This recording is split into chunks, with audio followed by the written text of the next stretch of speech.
Quero saudá-los nessa manhã com a graça e a paz do nosso Senhor e Salvador Jesus. E, mais uma vez, sou muito grato a Deus pela oportunidade. Deus é minha testemunha, sem nenhuma falsa modéstia. Me sinto profundamente honrado e cheio de temor também no coração de me dirigir aqui a homens de Deus, mulheres de Deus, a esse povo de Deus. Então, mais uma vez, como sempre digo, é com esse misto de alegria, mas também de temor, no que é fácil falar para pastores, né? Eu gostaria de ler primeiro a palavra de Deus, para a gente começar a nossa reflexão nessa manhã. O pastor Zé Carlos, ele havia dito também, isso vai acontecer, e também nem sei como que isso poderia ser feito, e de repente a gente ter aqui um bate-bola, trocar uma ideia. Vamos ver como que caminha, né? Vamos abrir as nossas Bíblias no livro de Juízes, capítulo 17. Livro de Juízes, capítulo 17.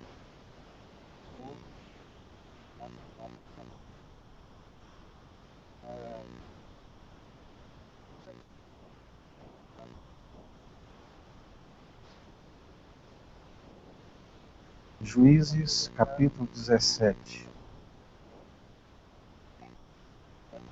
Havia um homem da região montanhosa de Efraim, cujo nome era Mica, o qual disse à sua mãe: Os 1.100 ciclos de prata que te foram tirados, por cuja causa deitavas maldições, e de que também me falaste, eis que esse dinheiro está comigo, eu o tomei.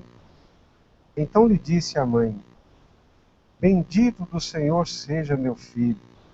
Assim restituiu os 1.100 ciclos de prata à sua mãe, que disse: De minha mão dedico esse dinheiro ao Senhor para meu filho, para fazer uma imagem de escultura e uma de fundição, de sorte que agora eu te devolvo. Porém ele restituiu o dinheiro à sua mãe, que tomou 200 ciclos de prata e os deu a Ourives, o qual fez dele uma imagem de escultura e uma de fundição, e a imagem esteve em casa de Mica. E assim este homem Mica veio à casa de deuses, fez uma estola lá e consagrou a um de seus filhos para que ele fosse por sacerdote. Naqueles dias não havia rei em Israel, e cada qual achava mais reto, cada um fazia o que achava direito. Era levita e se demorava ali. Este homem partiu da cidade de Belém de Judá para ficar onde melhor lhe parecesse. Segundo, pois, o seu caminho, chegou à região montanhosa de Efraim, até a casa de Mica. Perguntou-lhe Mica: De onde vens? Ele lhe respondeu: Sou levita de Belém de Judá, e vou ficar onde melhor me parecer. Então lhe disse Mica: Cada ano te darei 10 ciclos de prata, o vestuário e o sustento. E consentiu em ficar com aquele homem, e o moço lhe foi como um de seus filhos. Consagrou Mica ao moço levita, que lhe passou a ser sacerdote, e ficou em casa de Mica. Então disse Mica: Sei agora que o Senhor me fará bem, porquanto tenho um levita por sacerdote. Vamos orar. Pai, nós nos prostramos diante da Tua presença nesta hora. Rendemos graças ao Senhor e bendizemos o Teu santíssimo nome, porque só o Senhor é Deus e não há outro além de Ti. Só o Senhor é digno de toda honra, de toda glória e de todo louvor. Reinos se levantaram e passaram, homens se levantaram, caíram e já não existem mais, mas o Senhor continua de eternidade a eternidade. O Senhor é Deus, o Senhor é o Deus das nossas vidas. Tu és o Senhor das nossas vidas e pedimos ao Senhor que fales ao nosso coração nessa manhã. Nós estamos aqui reunidos em nome do Senhor Jesus. Cada um de nós somos uma pedra viva e formamos aqui um santuário onde a habitação e a presença do Senhor é real e verdadeira. O teu Espírito ache lugar nas nossas vidas e nos nossos corações. É o que te pedimos e clamamos nessa manhã, em nome do Senhor Jesus, Pai. Amém. Sem querer ser exagerado, mas eu acho que poucos textos da Bíblia seriam capazes de traduzir a realidade que nós vivemos hoje. Esse texto aqui de Juízes, e o próprio livro de Juízes, é como se fosse uma leitura que nós estivéssemos fazendo do nosso mundo atual, da nossa realidade. Um mundo extremamente religioso. Eu acho que se eu tivesse combinado com o pastor Edmilson, que me antecedeu aqui no devocional, eu acho que não sairia tão bem. Um mundo extremamente religioso, um mundo que fala muito em Deus, mas um mundo que mistura Deus, dinheiro, ídolo, maldição, bênção, ou seja, um mundo muito misturado, sem referenciais, sem absolutos, e a gente chega à conclusão mais ou menos que é reiteradas vezes concluído no livro de Juízes. Cada um faz o que acha certo, cada um faz o que acha direito. Ou seja, cada um busca o caminho que vai lhe parecer melhor e onde ele acha que ele vai se dar. Eu acho extremamente de unidade, identidade e missão. Mas já falamos muito sobre unidade e em outros momentos ao longo da nossa história, já falamos muito sobre unidade. Mas eu acho que o grande desafio hoje é falar exatamente sobre identidade. Falar sobre identidade no mundo que aboliu tudo quanto é possibilidade de construção de identidade. Ou seja, esse mundo que nós vivemos, a semelhança desse mundo de Mica, da sua mãe, desse homem, desse jovem, desse moço, e a história começa aqui pelo dinheiro. Ele rouba o dinheiro da mãe, a mãe o amaldiçoa por causa do dinheiro, ele, eu acho que sentindo pressionado e temeroso da maldição da mãe, né, da praga da mãe, ele devolve o dinheiro para a mãe, que agora já tira a maldição, não amaldiçoa mais, abençoa. Ô meu filho, você é bendito do Senhor, né? Bendito do Senhor seja meu filho. Ou seja, essa relação de troca entremeada pelo dinheiro, onde a bênção e a maldição passa por essa relação de troca e por essa participação central que tem o dinheiro em todas as dimensões da vida e principalmente na dimensão da vida religiosa. Como eu disse, é como se eu descortinasse, através desse texto, a leitura do mundo atual. Olha só a confusão. Ele restituiu os 1.100 ciclos de prata à sua mãe, e a mãe disse: de minha mão dedico esse dinheiro ao Senhor para o meu filho, para ele fazer uma imagem de escultura e uma de fundição. Extremamente religiosos, porém extremamente confusos. Sem identidade, completamente misturados. Falam de Deus, falam do Senhor. O Senhor que ela está falando aqui é o Senhor Deus, é o Deus de Israel. Mas ela diz que vai dar aquele dinheiro, aquela prata, para que ele faça uma imagem de fundição que é extremamente contraditório a tudo que se conhece de Deus, da palavra de Deus e da direção de Deus.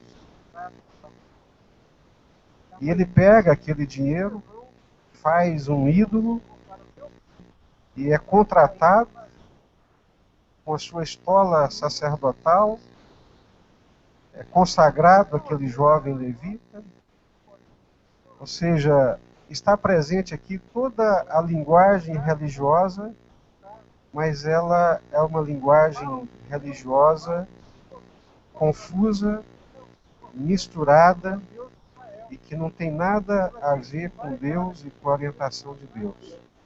Concluindo com o versículo 13, que diz assim: Então disse Mica, sei agora que o Senhor me fará bem, porquanto tenho um levita por sacerdote. Ou seja, a relação é baseada no dinheiro, e a relação com Deus, como nós ouvimos aqui nessa manhã, a questão da relação com Deus, é uma relação que se baseia no Deus que me faz bem. Não é o Deus, Senhor, Criador dos céus e da terra, soberano, a quem eu tenho a graça e o privilégio de servir. Mas é o Deus que me serve. É o Deus que me faz bem. Agora eu sei que o Senhor me fará bem. Que a gente diz que essa relação aqui não é uma relação com Deus e com Deus da Bíblia, mas é uma relação mística, uma relação mágica, onde tenta-se, através de uma linguagem, de alguns ritos, manipular o sagrado ou manipular Deus. E, de certa forma, é o que nós vivemos hoje. Esse é o nosso quadro. É o quadro do mundo religioso no qual nós estamos inseridos. Pensar no século XXI, pensar na igreja, pensar em toda a dimensão religiosa da vida, pensar nisso, nesse mundo confuso, contraditório, misturado, onde o dinheiro exerce um papel central e dominador, onde Deus é um Deus manipulável, é um Deus pequeno, é um Deus que eu penso nele, sendo eu o centro e não ele, para ele me fazer bem. É nesse cenário, é nesse mundo que nós estamos inseridos. E quando nós pensamos a fé cristã, a Convenção Batista Nacional, nós devemos pensá-la nesse mundo. E eu sou muito grato a Deus, e falo isso, já falei em outras oportunidades, eu acho que também é o que está no coração dos irmãos, por fazer parte da Convenção Batista Nacional. Deus poderia ter me colocado em outros ministérios, em outras convenções, em outras estruturas desenvolvidas para poder viver a história da minha fé, para viver a minha relação com Deus. Mas foi aqui que Deus me colocou. Foi na Convenção Batista Nacional, foi no meio dos batistas, e não foi no meio dos batistas brasileiros, mas foi no meio dos batistas nacionais que Deus me colocou. Eu acho que é importante a gente pensar nisso, nessa perspectiva. Deus me chamou para ser um servo dele, Deus me chamou na minha geração para servi-lo, e acima de toda e qualquer estrutura está esse chamado, está essa vocação de Deus, mas eu também não posso ser ignorante e infiel ao ponto de não entender, não compreender e não valorizar que foi aqui que Deus me colocou. É aqui que eu tenho e tive a oportunidade de desenvolver meus dons, meus talentos, meu ministério. É aqui que eu tenho pastores que telefonam para mim, que perguntam para mim como é que eu estou, se eu vou bem. Nós temos um pastor na nossa ordem de pastores que nós pouco nos lembramos dele. Ele já está muito sofrido por um AVC, mal se locomove, mas faz questão de estar presente em todas as reuniões da ordem. Eu não sei, eu falo aqui para minha vergonha, eu não sei o nome da esposa dele. Não sei o nome dos filhos dele. Mas toda reunião da ordem em que nós nos encontramos, ele faz questão de estar presente quando ele pede alguém para passar na casa dele, para levá-lo, porque ele quer participar da reunião da ordem. Quando nós chegamos lá, ele pega na minha mão e diz: Pastor Jesus, você está bem? Estou bem, pastor Jurandir. E a irmã Márcia, a sua esposa, como é que está? Vai bem? E o seu filho, Samuel, como é que está o irmão Samuel? E eu vou ficando com vergonha. Vai bem, pastor? E a sua filha, a irmã Débora, está bem? Está bem. Eu estou orando por eles. Eu intercedo por eles. E não pense que isso acontece só comigo, não. Acontece com todos os pastores, não é verdade? Os pastores da ordem do Estado de Goiás. Então, é nesse meio que Deus me colocou. É no meio dos pastores batistas, é numa convenção batista nacional. E eu entendo e consigo fazer essa leitura que foi por essa conspiração divina, essa graça de Deus que Deus me pôs nesse meio. Eu me lembro, eu era garoto de 16 anos de idade, mais ou menos, não conhecia o Senhor, completamente perdido, um rombo enorme na alma, um vazio, revoltado com a vida, com o mundo e com tudo. E num dia, na minha adolescência, num clamor de alma, num arrobo de alma, eu disse: Deus, se o Senhor tem um caminho verdadeiro, e se o Senhor me mostrar esse caminho, eu vou andar nele. E naquela semana, na república que eu morava, com mais 5 colegas, um deles trabalhava num hotel, aquele colega trouxe um Novo Testamento dos Gideões para a nossa república.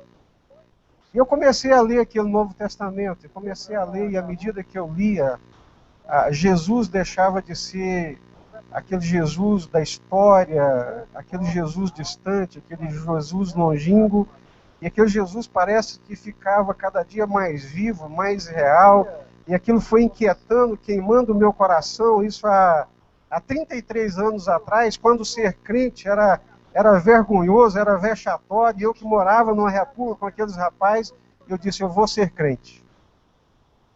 Os crentes é que seguem o que está aqui nesse livro. E marchei para a porta de uma igreja. Não vou falar o nome aqui porque não vale a pena. A igreja grande, naquela época, ser crente era ser daquela igreja. E eu fui para a porta da igreja e disse comigo: eu vou ficar aqui na porta, os irmãos vão chegar, vão me cumprimentar e vão me convidar para entrar para a igreja. Eu vou entrar para a igreja, eu vou receber Jesus e eu vou ser crente. E fiquei ali 40 minutos, mais ou menos. Os irmãos passaram por mim. Nem bom dia, nem boa noite, nem boa tarde, nem paz do Senhor, nem paz de Deus, nem paz de Cristo, nem graça e paz. Passaram como uma pessoa inexistente. Entraram, eu saí dali, voltei para a República, para as bebidas, para as farras com os meus colegas. E um dia depois de uma bebedeira muito grande, que eu apaguei, e cheguei em casa, minha mãe me deu uma catracada daquelas. Eu falei: mãe, só quer saber de uma coisa? Eu vou ser crente. Ela: menino, deixa de besteira, essa lei de crente, esse negócio é muito difícil. Depois você entra nisso, não cumpre direito, vai ficar muito pior. Essa lei de crente é difícil mesmo, né? Ser crente não é fácil. E voltei para a porta daquela igreja. Falei: hoje os irmãos me convidam. Hoje eles me convidam. Eu não sei se porque eu era muito feio na época, né? O cabelo Black Power, né? Não tinha casado com a dona Márcia ainda, que é a cabeleireira e cuida do meu cabelo desde muito tempo. Cabelo grandão, Black Power, magro, oprimido. E mais uma vez os irmãos passaram por mim, nenhum deles me convidou. E um dia eu saio da República e vou para uma lanchonete em frente, e encontro um rapaz ali cercado de pessoas, e aquelas pessoas começam a rir, zombar dele, chamando ele de irmão. Eu fiquei de longe olhando, aí saíram, eu perguntei: por que eles estavam te chamando de irmão? É porque eu sou crente em Jesus Cristo. Você conhece a Bíblia? Conheço. Você pode me ensinar? Posso. Eu trabalho aqui em frente. Terminando o meu trabalho, eu passo lá na República, você vai comigo para casa e nós vamos estudar a Bíblia. Eu olhei para ele, pensei, largado, revoltado, longe de casa, desconfiado. O povo diz que crente é mentiroso. E realmente é. Como é que o cara vai me levar para casa dele sem nunca ter me visto? E ele passou lá 5 horas, me levou para casa dele, me colocou junto com a mãe dele, com a irmã dele, com os irmãos dele, me tratou como se me conhecesse há 10, 15, 20 anos atrás. E dali nós já passamos para uma reunião de oração, e para outra, e para a casa de outro irmão, e a gente orava, e eu suava. O que eu estou fazendo no meio desse povo aqui? E aí Deus foi me conduzindo, me converti, fui para uma igreja pentecostal da periferia da cidade, e cheguei lá, eles me passaram um montão de regras, e eu abracei todas elas, porque eu queria Jesus de todo jeito, e achava que era aquilo mesmo. O pastor chegou para mim e disse: irmão, você quer se batizar? Eu falei: quero. Então é o seguinte, aqui não pode usar barba, não pode usar cabelo comprido, não pode jogar futebol, não pode assistir televisão, não pode usar cueca apertada, não pode usar calça apertada, né? Vocês riem, acham bom, né? Mas eu sei que tem muita gente que sabe dessas coisas. E no final nós vamos entender, né, do porquê que eu estou dizendo isso. E eu falei: gente, é isso que eu quero. Eu quero ser santo, eu quero ser de Deus, eu quero ser de Jesus, né? E abracei aquele negócio assim de corpo e alma, fui batizado, desapertei as minhas calças, tinha 2 na época, fiquei crente, engordei, tive que desapertar as calças, mandei fazer outras e entrei naquele ritmo, naquele estilo. E aí, num determinado momento, já feliz da vida, eu ia lá em casa, virava as costas para a televisão, e minha mãe falava: esse menino está esquisito demais, o que é isso? Fugi dos meus amigos, não queria saber de ninguém, eu era santo. Era isso mesmo. E eu trabalhava na época com um colega, nós dois fizemos um curso juntos, e trabalhávamos juntos com gemologia, com gemas, com pedras semi-preciosas. Eu já tinha 1 ano e meio para 2 de convertido, aí nós resolvemos fazer um negócio, né? Fomos fazer um negócio. Eu saí de casa com 9 anos de idade, com 14 anos eu morava numa república com 5, 6 rapazes mais velhos do que eu. Tinha hippie, tinha malandro naquela república, tinha militar da Força Aérea, tinha tudo que se imaginasse. E uma coisa eu aprendi naquela república: antes do cara te jantar, você almoça ele. Se você quer sobreviver, abre os olhos. E eu fiquei escoladíssimo naquele negócio. E fiz um negócio com meu amigo, não passei a perna dele, não fui desonesto, mas ganhei em cima dele. Fiz um excelente negócio. E fui para casa feliz. Acho que Deus ainda tem que me curar ainda, que se tem uma coisa que me adoece é fazer maus negócios. E fui feliz com aquele bom negócio que eu tinha feito. Aí no caminho, Espírito Santo: você não mudou nada. Você mudou a casca, mas o coração é o mesmo velho, maldoso, surrupiador, enganoso coração. Aquilo me deu um nó na cabeça, me deu um clique na cabeça. Eu falei: mas eu não estou usando calça apertada, eu não estou assistindo televisão, não estou jogando bola, eu estou rapando a barba, eu estou fazendo tudo. Mas o coração continuava o mesmo, o coração não mudava. Aí eu comecei a entender e compreender, pela graça de Deus, que não basta estereótipo, é preciso essa ação transformadora de Deus de dentro do nosso coração, e Deus tem que trabalhar isso. Entrei na universidade na época, cheguei lá e encontrei alguns crentes que jogavam bola, que jogavam vôlei, eram super felizes e pregavam o evangelho, e a gente fazia o clubinho na faculdade, e eles liam a Bíblia. Eu falei: como é que pode? Vocês jogam bola e são crentes? Somos, graças a Deus. E aquilo foi me dando um nó na cabeça, até que um dia eu tive que chegar para o pastor e falei: pastor, olha, Eu, eu amo o Senhor, amo a igreja, não posso cuspir no prato que eu comi. Foi para cá que Deus me trouxe. Aqui eu achei uma família. Eu morava numa república, mas aqui eu achei uma família. Aqui eu achei irmãos. Irmãos que me levavam para dentro da casa dele. A mãe me tratava de filho, eu comia na mesa, dormia no quarto dele. Era uma família. Aqui eu achei uma família. Deus me trouxe para cá, eu achei uma família, mas eu não tenho como, eu não consigo mais andar junto. Porque eu já não acho mais que assistir televisão é pecado, eu não acho que jogar bola é pecado, eu não acho que usar barba é pecado, e a igreja acha, o senhor acha, então eu não posso mais ficar aqui, porque não vai dar certo, nós vamos entrar em choque, isso é a última coisa que eu quero. Esses dias eu preguei no aniversário dele, completando 70 anos de idade.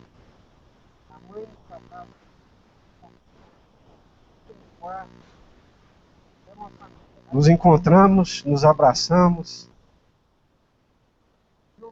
me tem como um filho, eu tenho como pai, é uma referência de homem honesto, de homem íntegro, era um autodidata, não passou por um seminário, mas aquele homem soube me ensinar o que é integridade, como criar uma família, como conduzir filhos, como cuidar da casa, como ser um servo de Deus. E por causa disso eu fui parar na Igreja Batista Central de Anápolis, da Convenção Batista Nacional, no ano de 1983.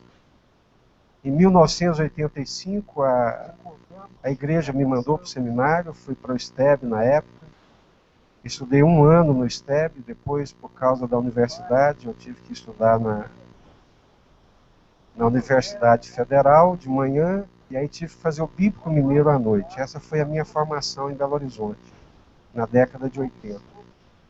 Voltei para Anápolis em 88, já seminarista, formado, mas Deus, na sua infinita graça e misericórdia, não permitiu que eu entrasse no ministério. Eu cheguei no final de 88 na igreja, fiquei 7 anos assentado no banco da igreja, praticamente sem dar um pio. Em 95, a igreja pediu a minha ordenação. Em 96, me convidou para ser o pastor da igreja, onde, pela graça e pela misericórdia de Deus, continuo até hoje. Eu estou dizendo isso para mostrar para os irmãos que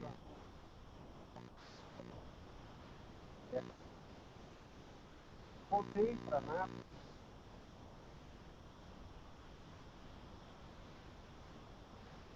Eu não sou o que sou.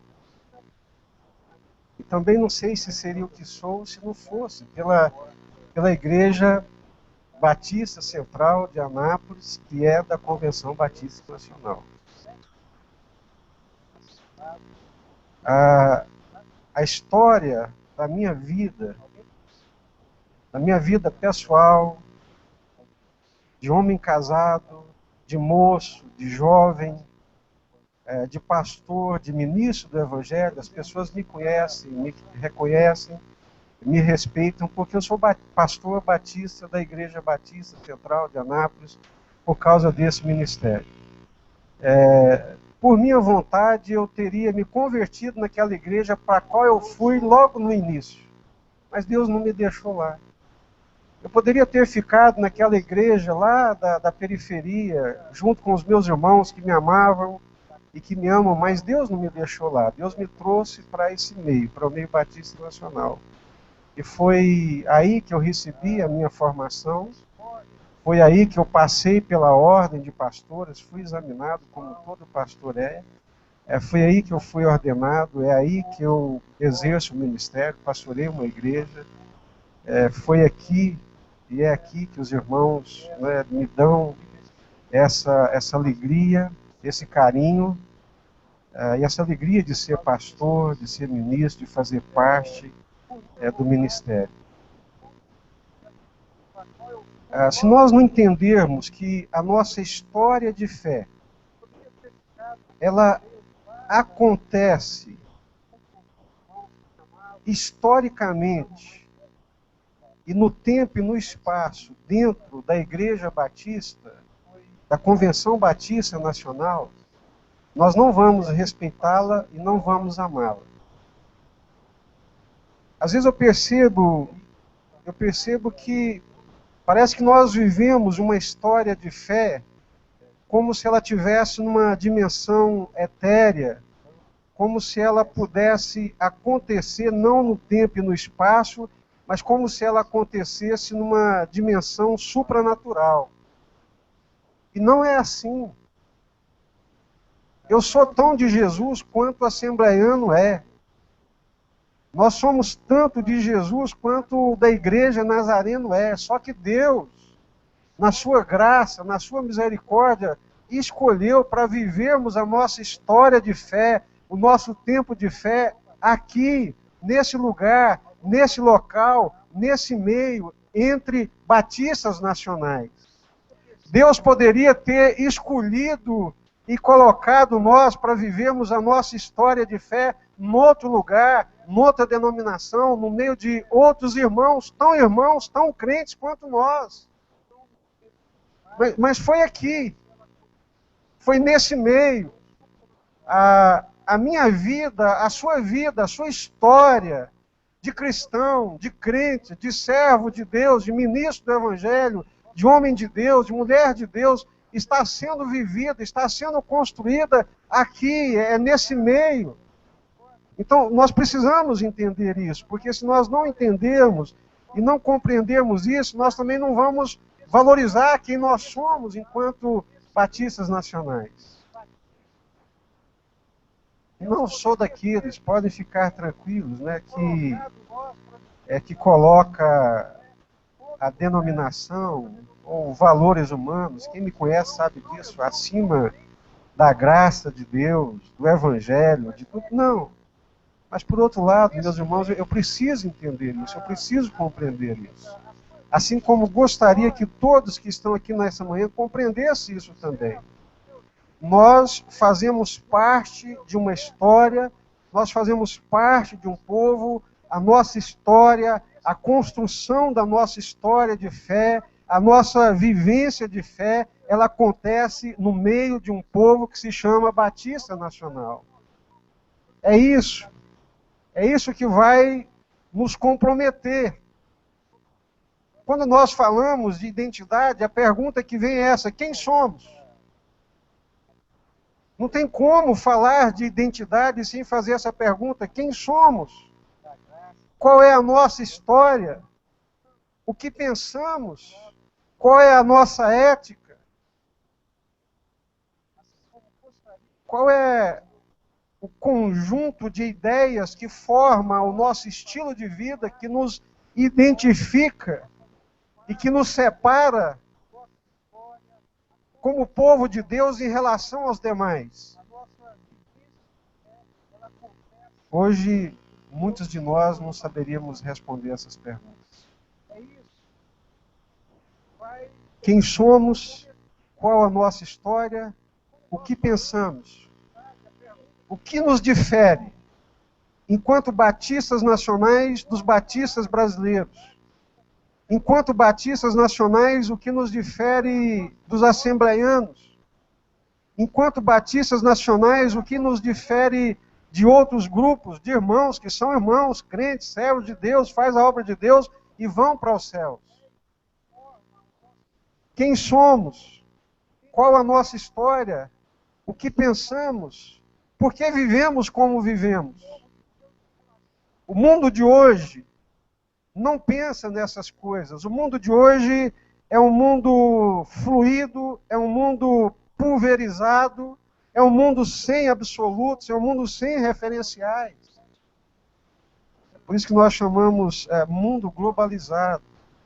Ou seja, quer fazer uma cultura única, um modo de viver único, misturado, sem distinções, sem identidade. Esse é o mundo que nós vivemos hoje. Nós ouvimos ontem o pastor Ivan falando com muita propriedade sobre essa questão da identidade. A primeira igreja batista organizada no Brasil foi no ano de 1882, em Salvador. Foi a primeira igreja batista organizada. Mas a pergunta é, já que a gente está falando de identidade, de missão, o que trouxe os batistas aqui para o Brasil? Por que eles vieram para cá? Qual foi a motivação, qual foi a força motriz que os impulsionaram a saírem do seu país para vir para uma terra inóspita, com febre amarela, com perseguição? O que foi que impulsionou esses batistas? Alguém aqui poderia dizer? O que foi? Qual que foi a motivação? Por que eles vieram para cá?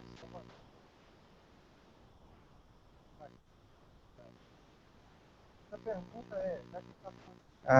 é por isso que é bom, né?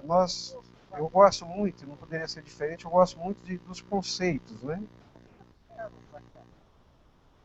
Qual foi a motivação? Qual foi a força? Tanto a história, a sociologia, de um modo geral, escreve isso como os batistas que vieram para cá, eles eram landmarquistas, de landmarker. O que quer dizer landmarquistas? Eles acreditavam piamente, morriam por aquilo, que eles eram a sequência natural e genuína da igreja primitiva. É o que nós ouvimos aqui ontem. O pastor Ivan pregando aqui ontem, de certa forma, ele buscou lá na história e fez essa conexão. Os batistas que vieram para cá, eles vieram porque eles achavam que eles eram uma conexão direta, uma ligação direta com Atos dos Apóstolos. Os batistas, eles viviam, encarnavam e achavam piamente que eles eram a vivência, a continuidade da vivência de Atos dos Apóstolos. Então, foi isso. Essa leitura da Bíblia, essa interpretação da Bíblia, a força motivadora que os impulsionaram a vir para cá. A leitura da Bíblia, essa mentalidade forjada de que eram a sequência direta, a continuidade ali de Atos dos Apóstolos. E por isso vieram. Um outro conceito também que é muito presente nos batistas, em todos os missionários que vieram para cá, é o conceito do destino manifesto. Aqueles irmãos que foram perseguidos, que saíram, né, da Inglaterra, que foram parar na Holanda, da Holanda para a Inglaterra, né? Não sei bem como que ficou aqui a interpretação, mas os batistas e outros irmãos eram muito perseguidos ali na Europa, havia uma perseguição intensa. E eles resolveram ir para os Estados Unidos, um novo mundo, por causa da perseguição que estavam sofrendo. E quando chegaram ali no Mayflower, fizeram o pacto do Mayflower, e nesse pacto do Mayflower vem essa ideia do destino manifesto. Nós vamos construir uma nação segundo os princípios de Deus. Nós vamos ser o povo de Deus na terra. Nós vamos ser o Israel de Deus na terra.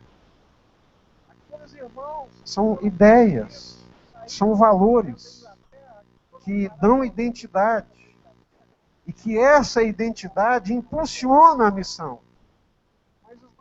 Então, a identidade que eles tinham, nós somos o povo de Deus, nós somos o povo da Bíblia, nós somos uma continuidade de Atos dos Apóstolos, nós vivíamos perseguidos, nós estamos aqui agora porque Deus nos trouxe, pela graça de Deus, pela benevolência de Deus, E nós vamos servir a Deus e levar a palavra de Deus para o mundo inteiro.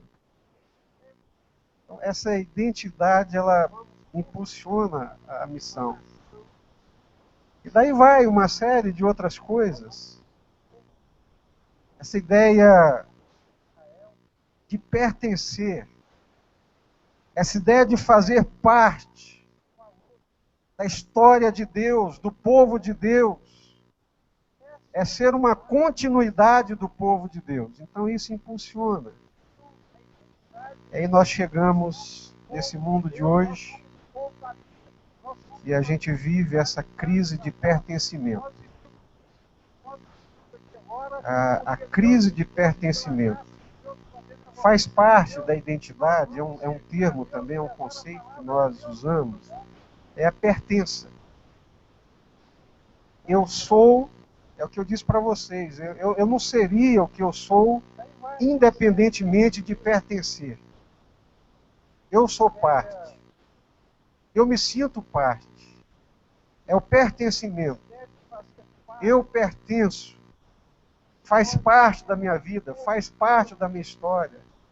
A Igreja Batista Nacional, a Convenção Batista Nacional. Eu pertenço a esse povo, pertenço a esse grupo. Foi aí que Deus me colocou. Então, identidade passa por essa coisa do pertencimento. Eu pertenço, eu faço parte, eu sou parte, eu coopero, eu ajudo, eu quero ver o crescimento. Eu me sinto bem, eu me sinto abençoado. Eu poderia estar em outros cantos, poderia estar em outros lugares, mas é a minha pertença, é o meu lugar, é o meu ambiente. É aí que Deus me colocou para poder crescer. Então, se nós perdermos isso, nós perdemos a nossa identidade. Eu não consigo também, já foi colocado isso aqui muitas vezes, pensar em unidade sem definições claras dessa identidade. Né? Para os irmãos terem uma ideia, nós recebemos agora, semana passada, aqui no Brasil, o Papa, né? E era impossível não notar, porque todos os meios de comunicação suprimiram até a corrida de Fórmula 1 para poder mostrar o Papa. Agora, prestem atenção. No final do século passado, os teólogos, os estudiosos diziam: a igreja do terceiro milênio vai ser uma igreja de pobres. Ela vai ser uma igreja do hemisfério sul e uma igreja de pobres. Isso já haviam falado, já haviam estudado e já haviam chegado a essa conclusão. Aí a Igreja Católica escolhe um Papa de onde? Do hemisfério sul, de entre os pobres. E qual é o nome que ele se dá? Francisco. Por que será? E quantos, exatamente, essa conexão com os pobres. E quando fizeram a entrevista com ele, eu estou vendo lá a entrevista no Fantástico, e perguntaram para ele por que a Igreja Católica perdeu esse grande número de adeptos na América Latina. Qual foi a resposta? Os irmãos viram? Por uma crise de pertencimento, por falta de aproximação, por um distanciamento da igreja em relação às pessoas. A igreja que eu quero é a igreja próxima das pessoas, que se aproxime das pessoas. Sabe o que faz? Hoje nós também, nesse mundo religioso parecido com o mundo de juízes, o termo que é mais usado para quem estuda esse mundo religioso não é mais o sincretismo, o termo é bricolagem. Os irmãos sabem o que é bricolagem? Sabem? Já foram lá no Leroy Merlin? Leroy Merlin? Qual que é a proposta deles? Você compra as peças e você monta. Então hoje, o que se vive no mundo religioso é uma bricolagem. As pessoas vão pegando uma parte daqui e acoplando daqui, pega outra parte de lá e acopla e vai montando a religião ao seu gosto. O que o Mica fez? Ele não abriu mão da ideia de Deus, mas fez um ídolo, contratou um sacerdote, ou seja, foi montando, foi adequando peças da cultura do momento para poder construir uma religião que fosse o mais próxima possível da cultura e que conseguisse o maior número de adeptos possível. É o que nós assistimos. Nessa falta de identidade, uma bricolagem. Tanto é que você hoje não sabe se uma igreja ela realmente é evangélica, se ela é católica, se é espírita, as festas que se celebram, não sabe se é mais festa de São João, se é festa sem João, se é, ou seja, uma bricolagem, ou seja, está tudo muito assim misturado, porque inteligências, pessoas extremamente inteligentes que conseguem fazer uma leitura perfeita desse tempo presente, elas conseguem ajuntar peças ao gosto do freguês, né? É a bricolagem. Então, nessa formação da identidade, pertença, a bricolagem, a crise de pertencimento, é o que nós vivemos hoje. Ainda o Papa. Por que o senhor acha essa questão da quantidade de adeptos, né, que estão desaparecendo? Ele falou, eu não conheço a situação do Brasil, mas eu posso falar da Argentina. Um pároco foi lá para o extremo da Argentina, região da periferia, chegou lá numa região que tinha 20 anos que não aparecia um padre lá. Quando ele visitou uma fiel da Igreja Católica, ele contando, aquela senhora disse para ele com raiva, olha, eu vou na igreja evangélica, eu estou ouvindo o pastor, porque tem 20 anos que não vem um padre aqui.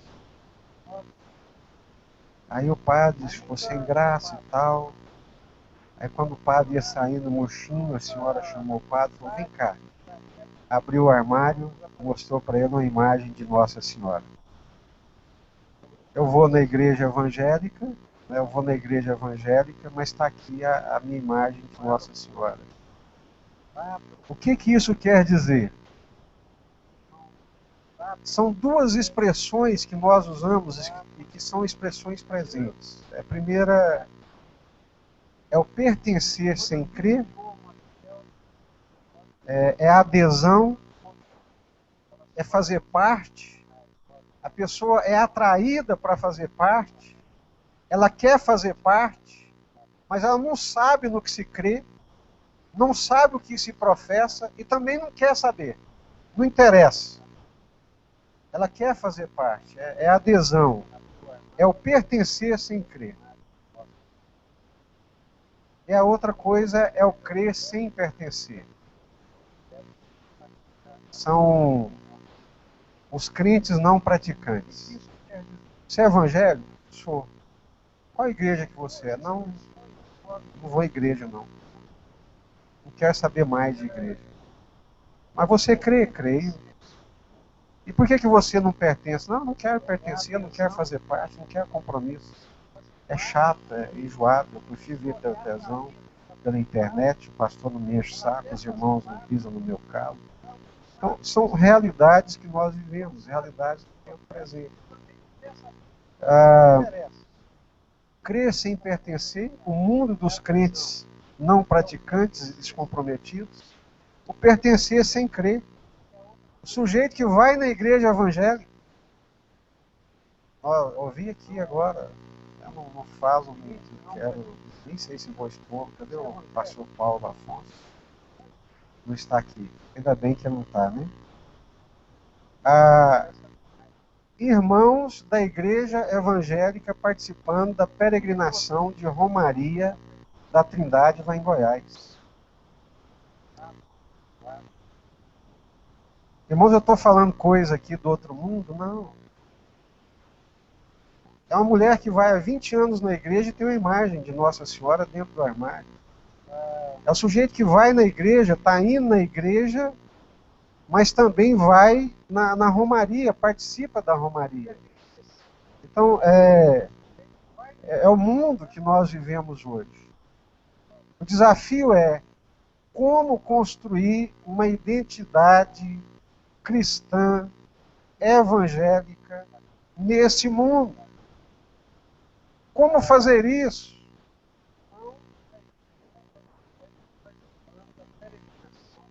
Como lidar com essa coisa do crer sem pertencer?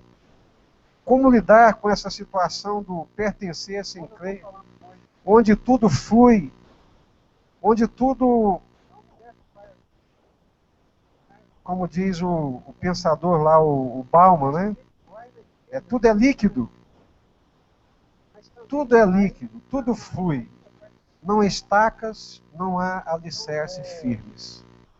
Então, esse é o grande desafio que nós vivemos. Os batistas que vieram para cá, eles vieram na missão porque eles tinham uma identidade definida. Podem ser criticados como são, de radicais, de fundamentalistas, mas eles tinham uma identidade, eles sabiam quem eles eram.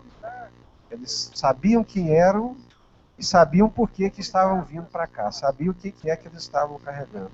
Porque se a gente não tiver identidade, nós também não vamos para lugar nenhum, não vamos fazer missão nenhuma.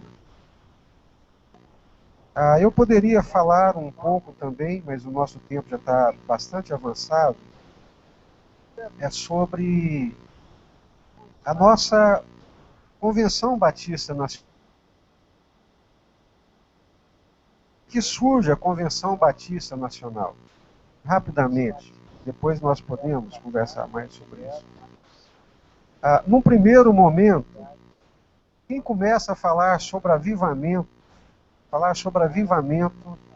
aqui no meio dos batistas é a missionária Dona Rosalie.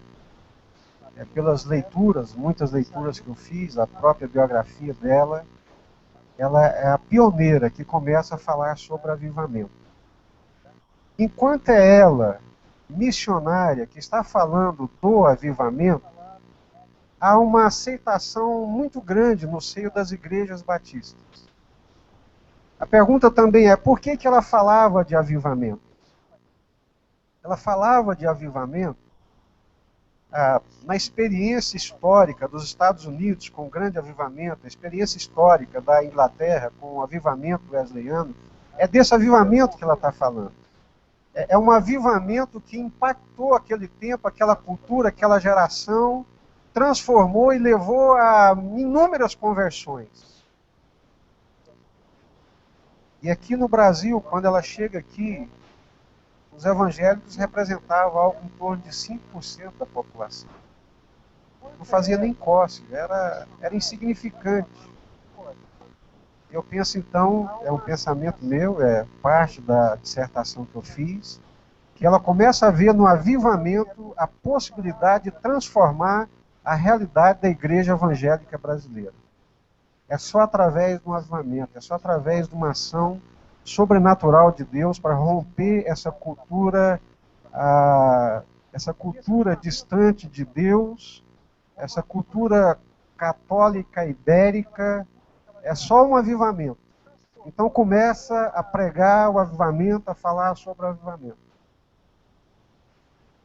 E ela alcança, através das suas mensagens, duas pessoas chaves importantes dentro do meio batista. Primeiro, o pastor José Rego do Nascimento.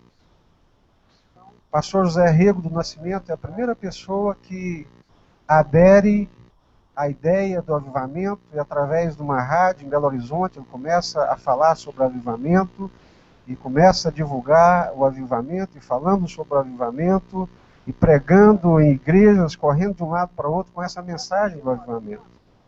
Aí depois é alcançado o pastor Ernesto Tonini, e também começa a divulgar a mensagem do avivamento. É bíblico.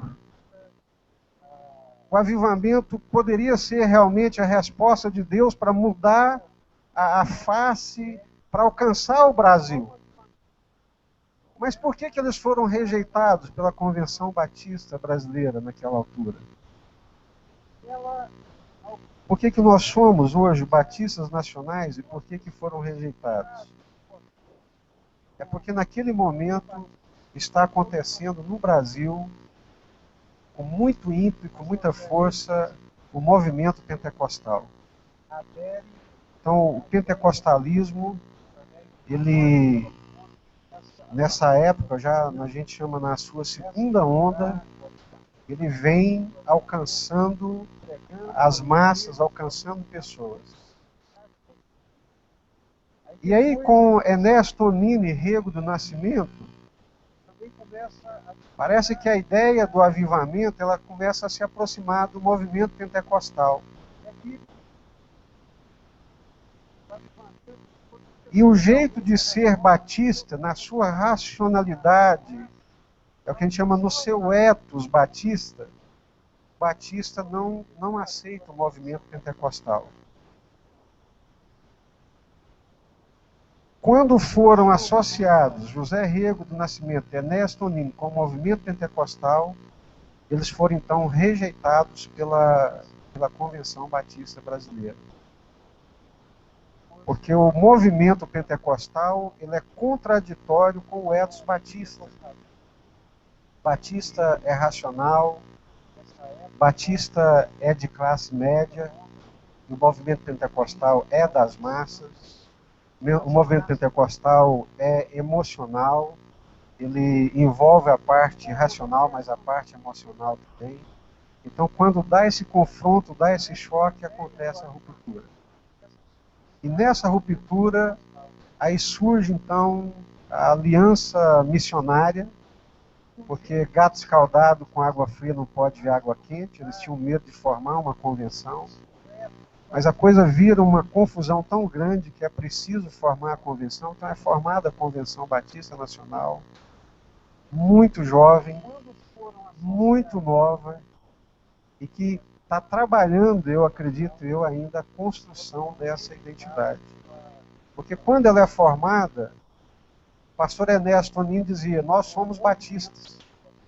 Nós não abrimos mão de ser batistas. Eu sou batista, queremos ser batistas. E os batistas diziam, não, vocês são pentecostais. E os pentecostais diziam, vocês não são nada, vocês não são pentecostais. O que nós somos? Somos pentecostais, somos batistas. E questão de identidade, a primeira coisa é responder quem nós somos. O batista ele tinha uma clarividência de quem ele era. O pentecostal mais ainda. Somos pentecostais. Não, nós somos batistas. Não, vocês são pentecostais. Não, pentecostais vocês não são. É a crise que vive os decassegues. A Márcia, minha esposa, é Nisei. Filha de japonês, primeira geração. Aqui no Brasil eles são japoneses pela cara. Chega lá no Japão, abre a boca, os japoneses falam, vocês não são japoneses. Aqui no Brasil, eles são rejeitados como brasileiros e são chamados de japoneses. Ah, então somos japoneses, então vamos para o Japão. Chega lá no Japão, vocês não são japoneses, vocês são brasileiros. Quem nós somos? Quem nós somos, meus irmãos? Quem nós somos? Por isso, é de fundamental importância. Achei muito poucos escritos.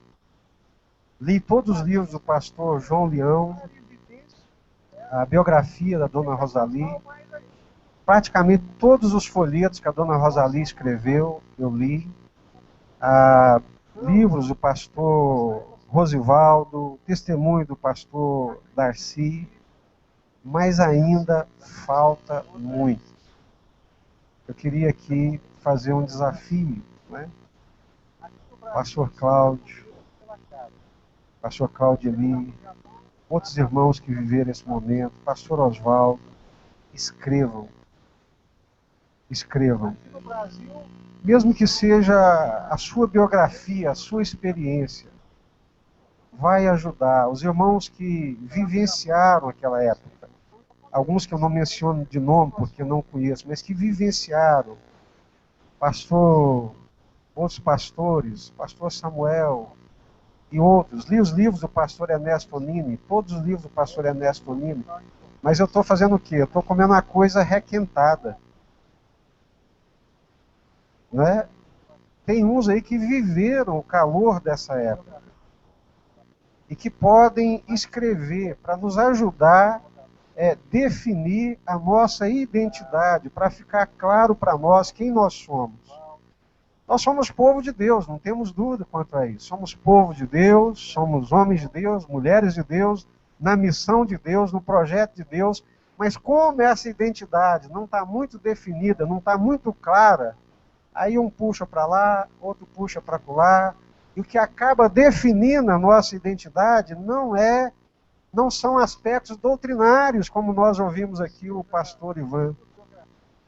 O que acaba definindo a nossa identidade são, às vezes, métodos e metodologias que são utilizados. E método e metodologia não define, não dá identidade. Amém, meus irmãos?